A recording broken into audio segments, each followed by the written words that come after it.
악인들 속에서 버티는 법. 그렇죠. 우리 세상에 살면서 착한 사람들만 있는 데서는 살 수가 없죠. 그런 데도 없고. 교회도 마찬가지입니다. 교회가 알곡들만 모인 곳이면 얼마나 좋겠습니까? 그러나 가라지도 수없이 많이 있는 그런 상황이죠. 그런 상황에서 어떻게 신실하게 하나님을 믿고 의지하며 살아갈 수 있을까? 악인이 그냥 악인이 아니라 들러붙는 거죠. 디모데 전 후서에도 보면 무릇 경건하게 살고자 하는 자는 고난을 받으리라. 이게 당연한 거거든요. 이 시편 기자는 예수님이 오시기 전에 오실 메시아의 제자로서 말씀을 붙들고 살아가는 우리에게 어떻게 보면 제자의 도를 가르쳐 주고 있습니다. 그래서 시편 기자는 우리가 보통 바벨론 포로 시대 혹은 그 이후에 살았던 사람이다라고 우리가 볼 수가 있는데요.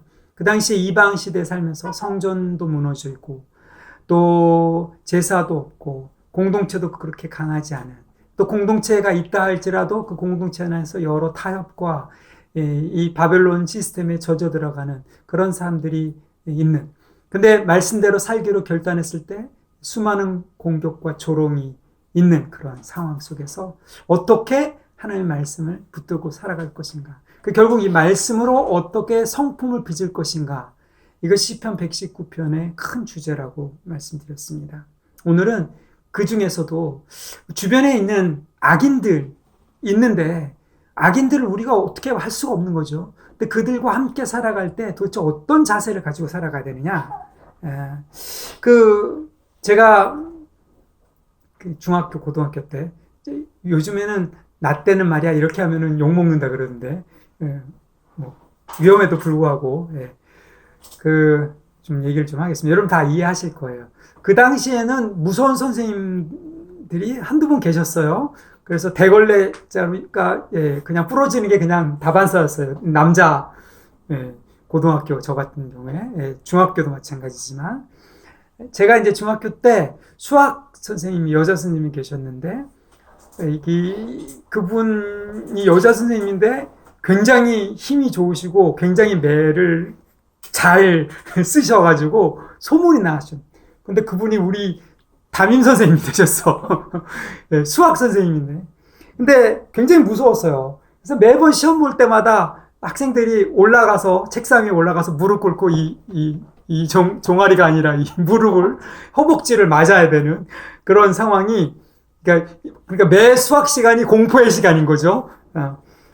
근데, 제가 이제 그 수학 선생님과 이제 어떤 관계를 가지고 있냐면 애증 관계? 미워하진 않았었는데 두려웠죠. 근데 두려웠는데 그 선생님이 하라는 대로 다 해서 평균 이상만 맞으면 되거든요. 근데 하라는 대로 숙제를 안 하거나 하라는 대로 안 한 아이들은 꼭 맞았어요. 그래서 제가 그 당시 이제 수학을 이렇게 배우면서 두 가지 감정이 들었던 거예요. 하나는 그 선생님이 하라는 대로 다 하니까 선생님이 예뻐해 주시는 거예요. 그러니까 친밀감이 드는 거죠. 근데 하라는 대로 안 하는 애들이 맞는 걸 보면 두려운 거예요. 친밀감과 두려움이 공존하는. 여러분, 이게 우리와 하나님 사이의 관계일 수도 있습니다. 제가 그걸 가만히 생각해 보니까 그런 것 같아요. 친밀한데 굉장히 두려워야 되는. 그러니까 잘못된 이해, 그러니까 그 선생님 말씀을 안 듣고 제대로 안 하는 사람들이 벌 받는 걸 보고서는 정신을 차려서 제대로 공부해야겠구나 생각이 든 그런 두려움. 그건 이제 건강한 두려움이죠. 물론 요즘 식으로 보자면 교육적으로는 옳지 않은 그런 두려움이지만, 공포지만, 지금 이 시편 기자가 113절부터 120절까지 말하는 그 핵심이 바로 거기 있습니다. 여기 보면 시편에 있는 모든 악한 자들이 다 나와 있어요. 113절에 두 마음을 품는 자, 115절에 행악자들, 118절에 윤리에서 떠나는 자, 119절에는 심지어 세상의 모든 악한 자들. 그렇죠? 시편 119편 어디에도 없는 이 악인들이 여기 다 몰려 있어. 그 악인들을 보면서 시편 기자는 뭐냐면, 나는 하나님의 말씀을 사랑하겠다. 근데 그 악인들을 보면서 뭘 했냐면 악인들을 미워합니다. 악인들에 대해서 저항합니다. 그렇죠? 근데 하나님께서 악인들을 심판하실 것을 아직 심판이 안 일어났어요. 바라보면서 버티는 거예요. 그러니까 악인들이 몰려 있어요, 주변에. 그런데도 불구하고 하나님을 붙들겠다. 그러면서 결국 이 결론은 뭐냐면 맨 끝에 20절에 내 육체가 주를 두려워하며 주의 심판을 두려워한다. 이 경외감으로 끝나는 거예요. 처음에 어떻게 시작합니까? 주의 법을 사랑한다. 119절에도 주의 증거들을 사랑한다. 여러분 신명기에 보면 내 하나님 여호와를 마음과 뜻과 몸을 다해 사랑하라 라는 그 말과 하나님을 경외하라, 두려워하라 하는 그 말은 동의어예요. 하나님을 사랑하는 것은 우리가 보통 생각할 때 하나님이 정말 좋으신 분이고 우리 할아버지처럼 무슨 짓을 해도 다 용서해 주시고 다 이렇게 친절하게 이렇게 해주시는 그런 착각에 빠질 수가 있는데, 하나님을 사랑하는 것은 그게 아니라 악을 미워하는 거죠. 근데 악을 미워하면서 우리의 증오로 미워하는 게 아니라, 우리의 기준으로 악을 정죄하거나 판단하는 것이 아니라 하나님께서 악을 심판하실 것을 보면서 그 두려우신 하나님을 경외하게 되는, 그게 결국 하나님을 사랑하는 증거가 되는 거예요. 그러니까 하나님을 경외해서 말씀에 순종하는 것과 하나님을 사랑하는 것은 동전의 양면. 이거는 구약의 신명기의 그게 아니라 신명기를 이루신 예수님의 모습이고 요한 일서의 모습인 거예요. 하나님을 사랑하는 것이 이렇게 하나님을 경외하는 것으로 드러나게 돼 있다. 자, 그러면 오늘 우리가 이 8구절을 어떻게 봐야 되느냐, 어떤 성품을 가져야 되느냐. 첫 번째는 세 구절 113절부터 115절까지는 저항해야 됩니다. 악을 저항할 때 저항하면서 하나님의 보호하심을 기다리는 것, 이 악을 저항한다라는 것, 이것이 우리 안에 성품으로 빚어야 제가 그랬잖아요. 악을 미워하지 않을 때 우리는 하나님을 온전히 사랑하지 않는다. 악을 하나님의 기준에 의해서 악을 미워하는 것이 중요하지, 내 기준으로 뭔가 미우거나, 그건 이제 혐오고 증오란 말이에요.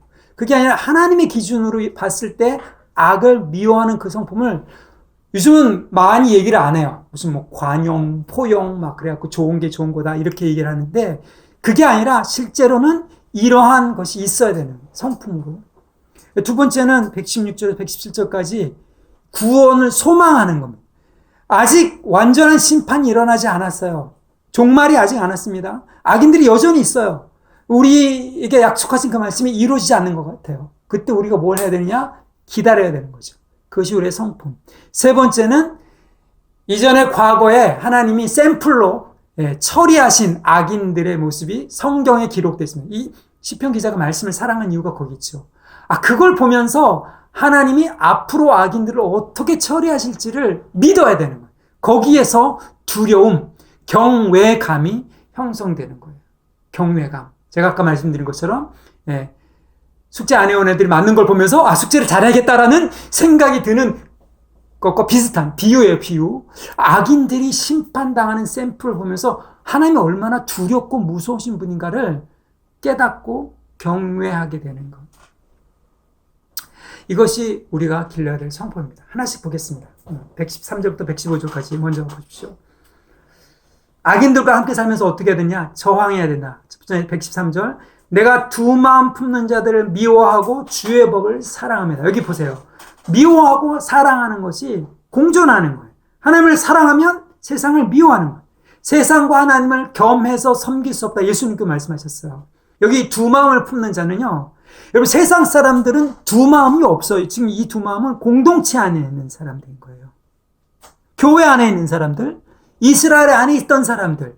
그래서 이 두 마음을 품는다라는 히브리어 이 어근을 누가 썼냐면 엘리야가 열왕기상 18장에서 갈멜산에서 그 850명의 그 아합의 거짓 선지자들, 이세벨의 선지자들과 대결하면서 하늘에서 불을 내려갖고 도전하잖아요. 그때 이스라엘 사람들한테 도전할 때 너희가 어느 때까지 머뭇거리겠느냐. 이 머뭇거리는 거예요. 하나님과 바알을 동시에 섬기겠다는 거예요. 세상 사람들은 그 안에 돈이든 명예든 성취든 그게 다 주인인 거예요. 그러나 예수 믿는 사람들은 하나님만 주인으로 섬기잖아요. 근데 하나님과 동시에 말은 안 하는데 돈을 같이, 성공을, 명예를 같이 주인으로 섬기려고 하는 이러한 것이 바로 두 마음인 거예요. 두 마음. 야고보서에도 있잖아요. 두 마음을 품는 자는 정함이 없기 때문에 하나님께 응답을 받지 못한다는 거예요. 언제든지 배신할 준비가 되어 있는 상태가 바로 이 두 마음을 품는 자들이에요. 여러분, 이거에 공동체 안에 있다는 거예요. 세상 사람들이 아니에요. 공동체 안에 있는 사람들을, 그런 사람들을 미워해야 되는, 그런 사람들을 왜? 하나님이 그런 사람들을 예수님이 그러셨잖아요. 여러분, 예수님이 온유하시고 사랑이 많으시지만 절대로 타협 안 한 사람들이 있었습니다. 바리새인들, 하나님을 사랑한다고 하면서 돈을 좋아했던 사람, 사두개인들, 하나님을 사랑한다고 하면서 정치 권력에 타협하는 사람들, 이런 사람들한테 예수님은 타협하지 않으셨어요. 적대하셨단 말이죠. 여러분, 이게 정말 쉬운 얘기가 아닙니다. 풍요 속에서 이 미혹이 들어오는 거거든요. 풍요 속에서 내가 어떻게든 이게 언제 드러나냐면 은밀하게 있단 말이에요. 아니, 누가 얘기합니까? 누가 대놓고 나는 돈을 섬기다 이렇게 얘기합니까? 그렇게 얘기 안 하죠. 그러나 은밀하게 우리 안에 어떤 결정을 내릴 때 중요시하게 여기는 그러한 것. 이게 결정적인 순간에 드러나는 그런 우상이 되는 거예요. 하나님과 만몬을 겸하여 섬길 수 없다. 바알과 여호와를 겸하여 섬길 수 없다. 성경은 구약이나 신약이나 똑같이 얘기합니다. 두 마음을 품지 말아야 됩니다. 여러분, 이 두 마음이란 거 그렇기 때문에 이게 갈등하는 게 아니에요. 그냥 우리가 어디 커피집 들어가서 카페라테를 먹을지 마키아토를 먹을지 아메리카노를 먹을지 갈등하는 그 상태가 그런 갈등이 아니에요. 여러분, 그래서 갈등한다고 마음에 죄책감을 가지라는 말이 아니라 언약 관계에서 갈등할 때 그게 두 마음이라는 거예요. 언약 관계. 내가 아내와 결혼하기 전에 이 여자를 아내로 택하기로 결정을 했는데 딴 여자도 어떨까? 이렇게 갈등하면 나는 두 마음을 품는 나쁜 사람인 거죠. 근데 이게 언약 관계에 맺을 때 한 여자를 선택하면, 한 사람을, 한 남자를 배우자로 선택하면 다른 남자, 다른 여자를 그 배우자감으로 언약 관계로 여기지 말아야 되는데 그렇게 여기려고 하는 사람들, 여러분, 이게 우리는 욕하잖아요. 사기꾼이나 남부꾼이나 이런 사람들. 근데요, 우리가 악을 미워하지 않을 때, 두 마음을 품는 것을 봤을 때, 이것을 미워하지 않을 때 그렇게 되는 거예요. 그게 대세가 되는 거예요. 사람들이 그냥 속이고 그냥 돈 벌고 성공하고 그러면서도 하나님 믿네. 막 이렇게 자기 이 적극적인 사고방식을 써서 뭔가 성공하는 것이 하나님 믿는 거다라고 보는 게 하나님 제대로 믿는 거다라고 사람들이 다 생각하기 시작하니까, 여러분, 이게 풍요 시대의 바알 신앙인 거예요. 그게 두 마음을 품는 거예요. 그게 아니라는 거죠. 하나님과의 언약 관계에서는 그럴 수 없다. 주의 복음을 사랑하는 것이다. 여러분, 미련, 못 버리는 것, 이거를 우리는 하나님과의 언약 관계에 있어서 결단해야 됩니다. 하나님만 의지해서 살기로 결정할 때, 그래서 114절에 보면 어떤 일이 생기느냐 하면, 왜 꼭 그렇게 사냐? 꼭 그렇게 광신자처럼, 그렇게 미친 사람처럼, 그렇게 살아야 되느냐? 꼭 그렇게까지 해야 될 필요가 있느냐? 이렇게 주변에서 반대한단 말이죠. 방해하고 타협하라고 한단 말이죠. 그게 세상 사람들이 그런 게 아니라, 세상 사람은 당연히 그러고, 교회 안에서 그런단 말이에요. 믿는 사람들이 그런단 말이에요. 누가 헌신해서 선교사로 나간다 그러면 제일 먼저 반대하는 사람들이 직분자 가족들이에요. 교회 사람들이, 심지어는 목사들, 목회자들. 그랬을 때 어떻게 합니까? 114절에 사람들이 공격하고 험담하고 비방합니다. 왜 그런 식으로 믿어야 되느냐 이렇게 얘기하는 거죠. 그때 이 시편 기자의 고백은 뭡니까? 두 마음을 품는 자들 중에 살면서 어떻게 한다고요? 주님은 나의 은신처, 보호처라는 거예요. 방패. 그 말의 공격이 나온단 말이에요. 그래서 내가 주의 말씀을 바라네. 여러분, 하나님만 섬기기로 할 때 우리는 주류가 아니에요. 주류가 될 수가 없어요. 세상의 주류가 될 수가 없어요. 비주류가 되는 거예요.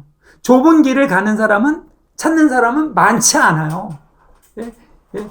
좁은 길, 좁은 문, 우린 찬양을 많이 하는데, 실제로 내가 볼 때는 좁은 문, 좁은 길을 찾아서 헌신해라, 바쳐라, 드려라, 포기하라, 이렇게 얘기할 때, 거기에 대해서 반응하는 사람들 별로 없어요.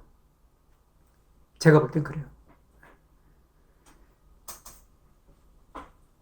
그때 이 사람은 뭡니까? 자기가 하나님의 말씀을 쫓아서 복음을 받고 경건하게 살기로 결정했을 때 바울의 말처럼 고난을 받는다는 거죠. 그게 당연한 거예요. 그럴 때 하나님이 나의 은신처고 나의 방패십니다 라고 고백할 수 있어요. 이 고백이 바로 이 저항 가운데 하나님의 보호를 구하는 그런 기도가 되는 거예요. 세 번째, 15절, 115절, 이 저항의 세 번째 모습을 보시죠. 같이 읽을까요? 시작. 너의 행악자들이여 나를 떠나라. 나는 내 하나님의 계명들을 지키리로다. 예. 여러분, 이게 바로 행악자들이여 나를 떠나라 이렇게 얘기하는데, 예. 사도 바울이 디모데후서 3장에 그런 얘기예요. 말세에 고통하는 때가 이르는데 사람들이 돈을 사랑하며 자긍하며 자기를 사랑하며 그렇잖아요. 지금 일어나고 있는 현상들이에요. 그 교회 안에 일어나고 있는 현상들이에요. 경건의 모양은 있으나 경건의 능력을 부인하는 자들이니 너는 이런 사람들로부터 어떻게 하라고? 돌아서라. 여기 뭐예요? 나를 떠날지어다. 돌아서라 라는 히브리어 똑같은 표현이에요.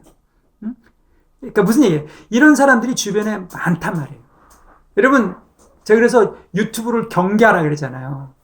특별히 유튜브에서 나오는 말들을 경계하라. 이게 행악자들이 많은 말들을 하면서 들러붙는 거예요. 그러니까 하나님의 바른 길을 가야 되는데 가지 못하도록 막는 자들이라는 거죠. 시험 공부해야 되는데 놀러 가자고 맛있는 거 먹으러 가자고 꼬시는 사람들 꼭 있잖아요. 친구들 중에. 행악자들이요. 떠날지어다. 우리 수지할 때 옛날 공부합시다라는 노래 알아요, 여러분? 안 돼. 그러면 안 돼. 옛날 노래가 있어요, 옛날. 그걸 했더니 막 깔깔깔 웃으면서 1980년대 초반 그 노래인데, 그러면 안 돼. 공부합시다.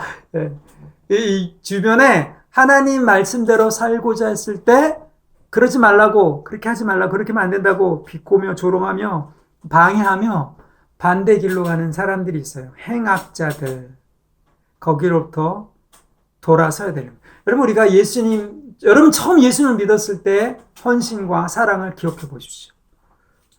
근데 지금 여기에 우리가 있단 말이에요. 그 헌신과 그 사랑을 제대로 계속 가지지 못하도록 막거나 희색하거나 희석시키거나 후려치는 사람들이 너무 많아졌어요. 교회 안에. 그런 사람들로부터 돌아서겠다라고 지금 이 시편 기자는 고백하는 거예요. 왜 그래요? 거기 보면 그 재밌는 표현이 있는데, 나는 내 하나님의 계명들을 지키리로다. 이 시편 119편에 유일하게 엘로힘이 나온 겁니다. 여러분, 이 시편 119편의 기자는 성령을 내주하는 성령을 받지 않은 사람인데, 여러분, 성령 충만한 사람은 자기가 성령 충만한지 몰라요. 자기가 성령 충만하다고 말하는 사람일수록 성령 충만하가 아니에요. 성령 충만한 사람은 자기가 성령 충만한지 몰라. 이 사람이 성령 충만한 사람. 근데 이 성령 충만한 사람이 하나님과의 관계성 속에서 말씀을 지키겠다고 계속 고백하는 게 119편이잖아요. 그래서 하나님과의 언약 관계이기 때문에 여호와라는 말을 다 써요. 24번이나 쓰는데 딱 한 번만 엘로힘 뭐예요? 하나님인데 여호와가 아니라 하나님이에요. 근데 이 하나님은 어떤 하나님이에요? 전능하신 하나님, 창조하신 하나님, 심판하신 하나님, 능력의 하나님. 그러니까 지금 자기는 악한 자들로부터 조롱과 비방과 방해를 받고 있는 거죠. 그래서 상황이 어떻게 보면 조롱받을 만한 상황이 된 거예요. 예수 믿는데 여전히 안 나. 여전히 자식들이 속썩여. 여전히 가난해. 여전히 뭐가 고난이 계속되는 것 같아. 뭔가 좀 좋아지는 것 같다도 뭔가 망하는 것 같아. 그런 상황에서 이 시편 기자가 믿는 건 뭐예요? 엘로힘. 여호와는 기본이고 엘로힘, 전능하신 나의 주 하나님은 능치 못할 일이 전혀 없네. 그 찬양처럼 내 하나님의 계명들을, 하나님은 나를 구원하실 것을 믿겠다 이 말이죠. 그들의 도움을 받지 않고 그들을 따라가지 않고. 이게 첫 번째, 악한 자들 사이에서 살아가는 자세. 저항하면서 하나님의 보호하심을 기다려야 되는 거예요. 두 번째는 이 긴장감 가운데, 이 종말론적인 긴장이 있는 거죠. 말씀대로 살겠다고 혼자 남겨졌을 때 이제 어떻게 되느냐. 어쨌든 계속 같이 갑니다. 우리가 뭐 악인들을 미워하고 두만 피는 자들 미워하고 떠나가려 해서 그 사람들이 떠나갑니까? 안 떠나가 더 들러붙죠. 그랬을 때 116, 117절에 나오는 거예요. 116절 보십시오. 주의 말씀대로 나를 붙들어 살게 하시고 내 소망이 부끄럽지 않게 하소서. 117절 같이 읽읍시다. 시작. 나를 붙드소서. 그리하시면 내가 구원을 얻고 주의 율례들에 항상 주의하리이다. 자, 여기 보면 반복되는 말이 뭐예요? 붙들다 이 말이죠. 주의 말씀이 나를 붙들어 살게 해달라. 나를 붙들어 달라. 여러분, 이 시편 기자는 자기가 말씀을 붙들겠다는 결단을 했습니다, 이미. 그러나 지금은 바꿔서 어떻게 된 거예요? 악한 자들이 계속 몰려있고, 저는 악한 자들이 분별이 됐어요. 두 마음 품는 자들을 따라가지 않겠다고 결단까지 했어요. 근데 상황이 안 바뀌는 거죠. 그랬을 때 이 시편 기자가 하는 것은 뭡니까? 하나님의 말씀이 나를 붙들어 달라라고 얘기하는 거예요. 내가 하나님의 말씀을 붙들고 있는 만큼 하나님이 말씀하신 대로 이루어달라는 거예요. 그게 바로 소망이고 구원이라는 거죠. 그랬을 때 내가 부끄럽지 않고 하나님의 말씀을 항상 주의해서, 무슨 얘기예요? 인정할 수 있게 된다. 하나님의 말씀대로 이루셨구나 하는 것을 내 입으로 고백할 수 있도록 해달라, 이 고백이라는 거죠. 여러분, 이게 참 이거 어렵습니다. 근데 이게 긴장인 거예요. 이게 소망인 거예요. 무슨 얘기예요? 소망은 아직 이루어지지 않은 것이기 때문에 바울의 말처럼 소망인 거죠. 이루어진 것을 누가 바라리요? 아직 이루어지지 않은 상태예요. 시편 119편 176절 끝까지 가도 뭔가 이렇게 막 완전히 다 해결돼서 happily ever after 이런 게 안 나와요. 끝까지 내가 기른 양인 나를 찾으소서 이런 말이 나온단 말이죠.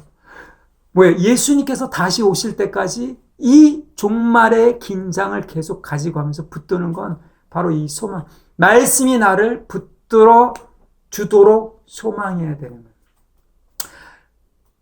시편 119편이 왜 신약 성도인 우리한테 중요하냐면, 이 사람은 내주 안에 성령이 없는데 성령이 충만한 가운데 기록된 말씀을 붙들면서 살았어요. 그리고 내적인 확신 가운데 살았어요. 주변에 도와주는 사람이 별로 없지만, 물론 같이 권면의 말을 해주는 사람도 있었겠지만, 그런 말을 들으면서 말씀 붙들며 살았단 말이죠. 말씀에 붙들림 받으면서 살았다는 거예요.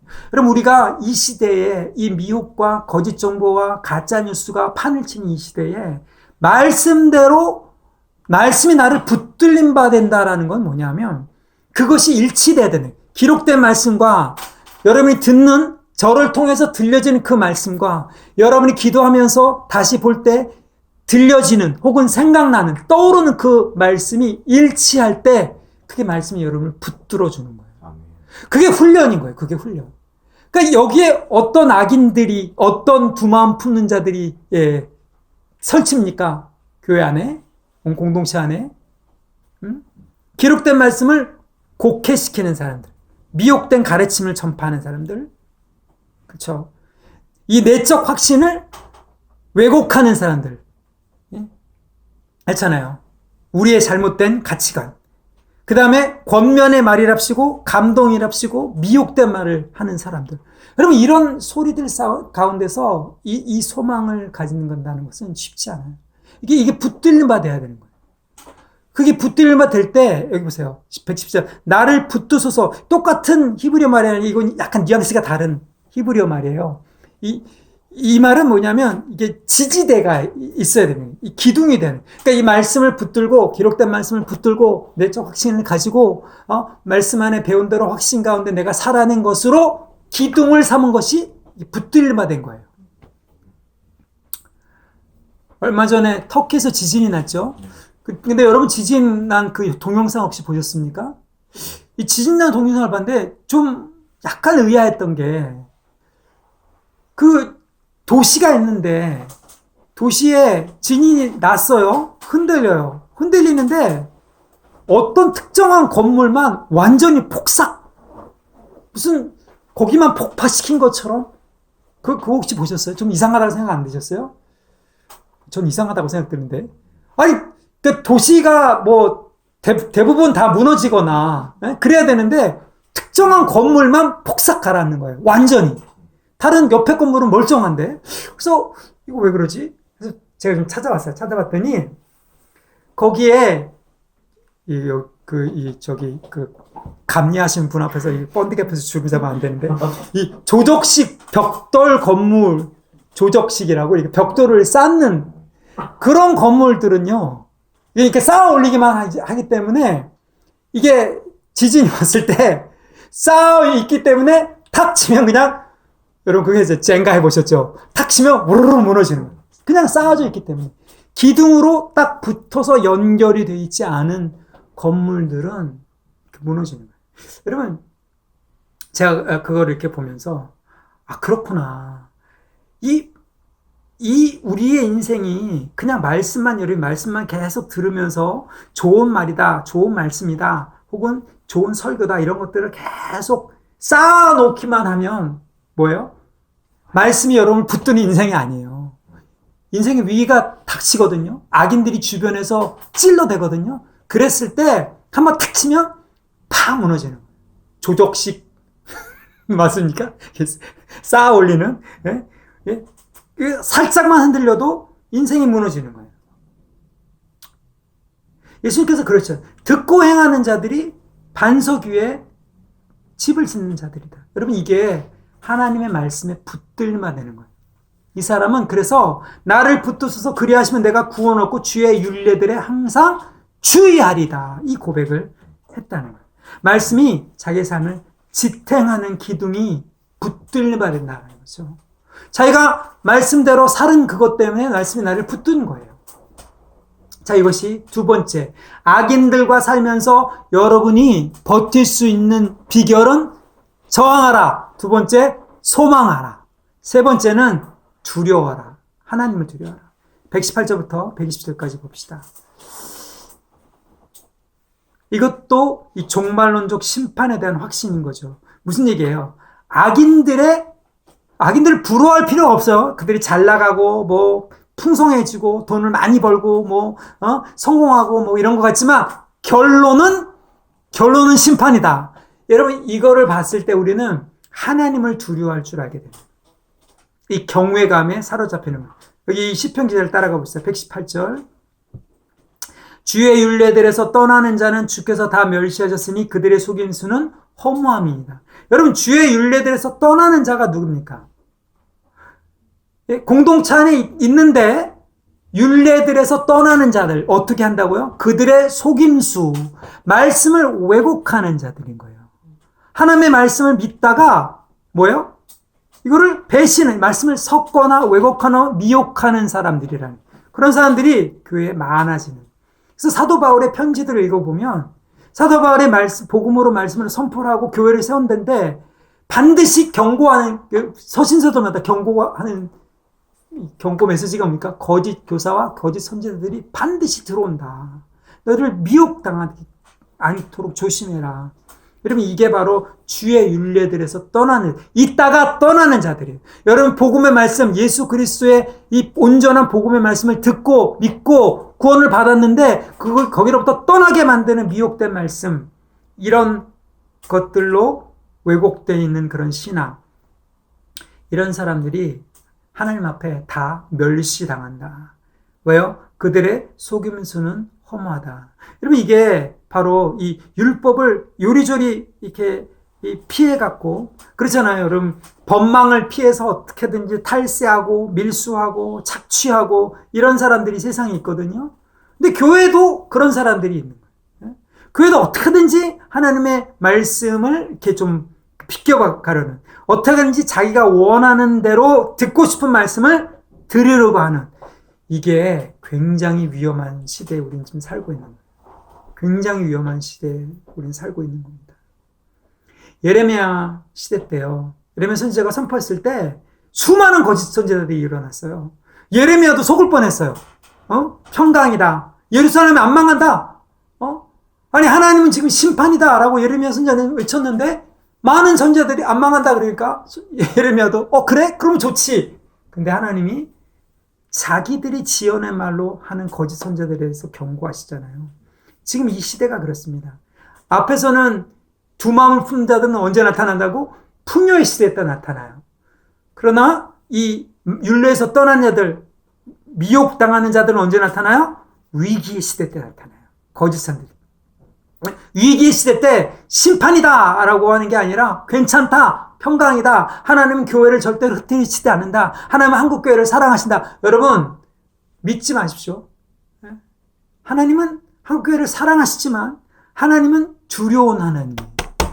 여기 말씀에서 떠나는 자들은 구약이든 신약이든 어떻게 한다고? 멸시하시는 그런 분이세요. 이스라엘 보십시오.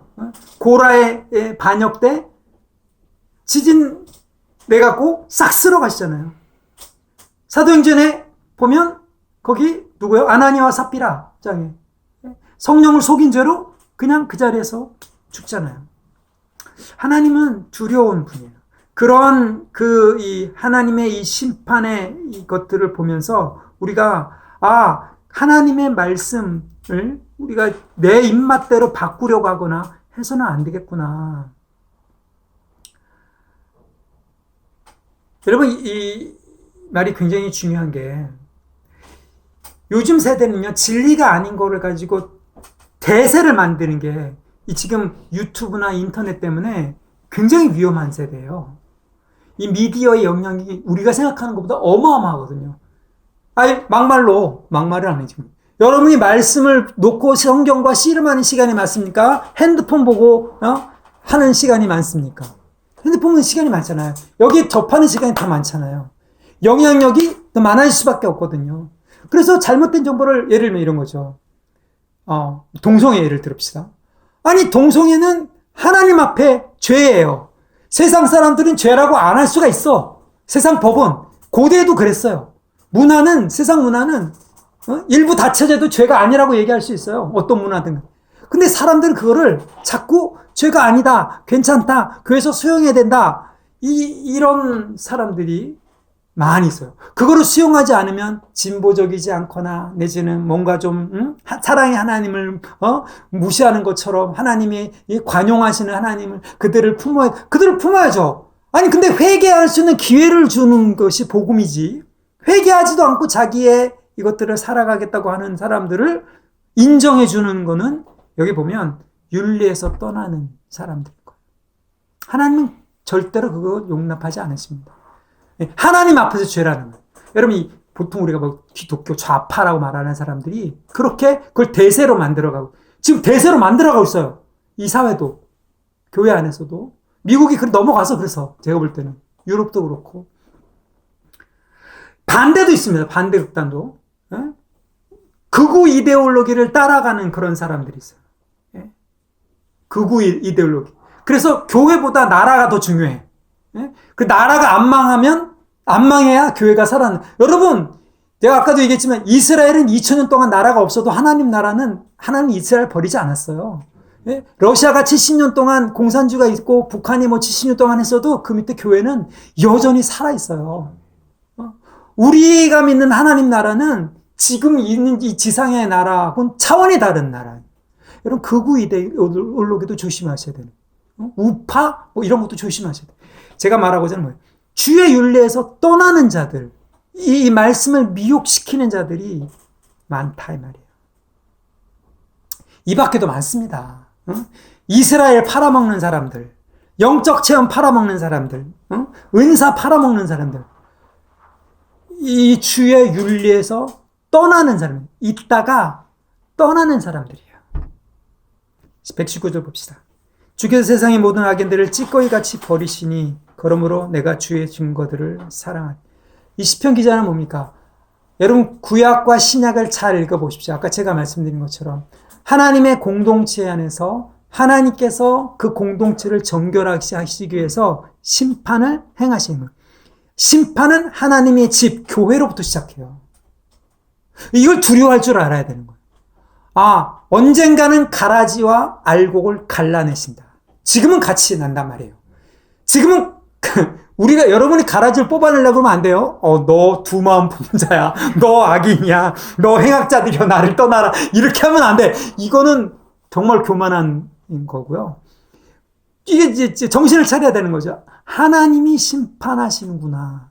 공동체 안에 하나님의 집으로부터 교회로부터 심판하실 그날이 반드시 있다. 구약과 신약에서 그렇게 하신 것을 이제 막판에 끝날에 반드시 먼저 하나님의 집으로부터 시작하시고 악인들을 찌꺼기까지, 이 찌꺼기란 말도 히브리어에 한번 나오는 말인데 여러분 그 음식 쓰레기 모아다 버리잖아요. 예, 음식 쓰레기 나올 때마다 버리지 않고 어떻게 한다고? 모았다가 버리잖아요. 한꺼번에. 지금 하나님 그러신 작은 하나님 그렇게 하신단 말이에요. 옛날에 그 은을 만들 때 이 은을 이렇게 태우면서 광물을 태우면서 그 찌꺼기가 올라온단 말이에요. 그래서 은이 옛날에 금보다 비쌌던 이유가 은이 이게 이 찌꺼기를 처리하는 과정이 7번 도관이 연단한다 그래요. 굉장히 힘들었단 말이에요. 그래서 비쌌어요. 하나님이 교회를 그렇게 정결하게 하시면서 계속 연단하시면서 찌꺼기들을 계속 수면 위로 이렇게 하시면서 쓸어버리고 쓸어내고 하면서 막판에 모아가지고 한꺼번에 태우신다. 이 그림이에요. 모든 악인들을 찌꺼기같이 그렇게 음식물, 폐기물처럼 버리시겠다. 그러므로 내가 주의 증거들을 사랑한다. 여러분 이 고백이 우리한테 나와요. 우리가 말씀을 읽을 때 하나님은 악인들을 결단코 심판하시는 분이시구나. 제가 아까 그랬잖아요. 여러분, 제가 그랬잖아요. 저는 그 수학 선생님, 담임 선생님과 친하게 친밀감이 있었다. 왜? 저는 숙제도 잘했기 때문에 귀여움을 받았단 말이죠. 저와 이 수학 선생님, 선생님과의 이 관계는 친밀하면서 동시에 두려운 관계였어요. 여러분도 마찬가지. 하나님이 악인을 심판하실 때 그 두려움을 유지해야 돼요. 127절 보십시오. 내 육체가 주를 두려움으로 떨면 내가 또 주의 심판을 두려워하나이다. 하나님을 사랑하는 것이 이 경외감으로 결론이 나야 되는 것. 이것이 종말론적 삶의 기초입니다. 여기에 내 육체가 주를 두려워 떤다. 여러분 그 부들부들 떤 적이 있습니까? 공포 영화 볼 때 말고 그런 두려움 자체가 아니라 어떤 존재에 대한 두려움. 근데 예수님께서 그러시죠. 세상을 두려워하지 말고 예수님께서 마가복음 4장 5장 할 때 뭘 계속 두려워하지 말고 믿으라 이렇게 얘기하시잖아요. 예? 자연의 광풍을 정복하시면서 두려워하지 말라. 예? 혈루병 앓는 병을 정복하시면서 두려워하지 말라. 죽어있던 야로의 딸을 일으켜 세우시면서 두려워하지 말라. 죽음, 예? 그 다음에 귀신 쫓아내시면서 두려워하지 말라. 죽음, 귀신, 병, 자연 모든 것들을 다 정복하신 그분께서 두려워하지 말라 이렇게 얘기하신단 말이에요. 그래서 하나님과 우리 사이에 이 사랑의 관계가 있을 때 우리는 누구만 두려워하게 되느냐? 하나님만 경외하게 되는. 세상을, 귀신을, 자연을 두려워하는 게 아니라 하나님만 경외하게 되는. 이게 우리의 제자도입니다. 이게 신명기에서 말하는 하나님을 사랑하게 될 때 하나님을 경외하게 된다. 구약에서 말하는 사랑하는 두려움이 없다. 하나님만 온전히 경외하게 하는 그 두려움을 가지게 된다. 여러분 이 확신, 이 두려움, 이 경외함 악인들과 우리는 같이 살아야 됩니다. 끝까지. 참 지긋지긋하지만 그랬을 때 우리는 끝까지 저항하고 끝까지 소망하고 하나님을 끝까지 두려워하는 그래서 예수님의 제자로서 이 마지막 때에 가라지와 알곡을 나눌 때 온전히 칭찬받는 알곡들이 되기를 예수님의 이름으로 축복합니다. 아멘. 같이 기도하겠습니다.